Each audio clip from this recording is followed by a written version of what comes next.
Magluluto tayo ngayon ng pork belly adobo.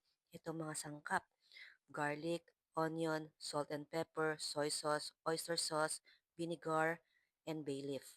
Tara, samahan niyo ako magluto.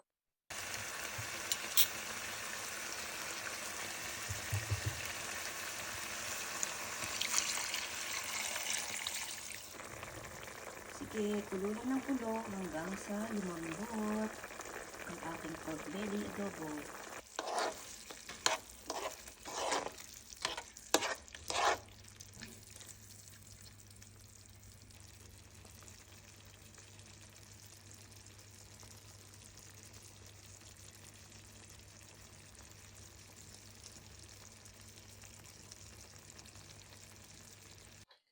Luto na ang aking pork belly adobo.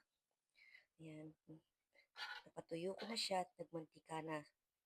Wow, ang sarap nito sa mainit na kanin, sa steam rice. Kain tayo!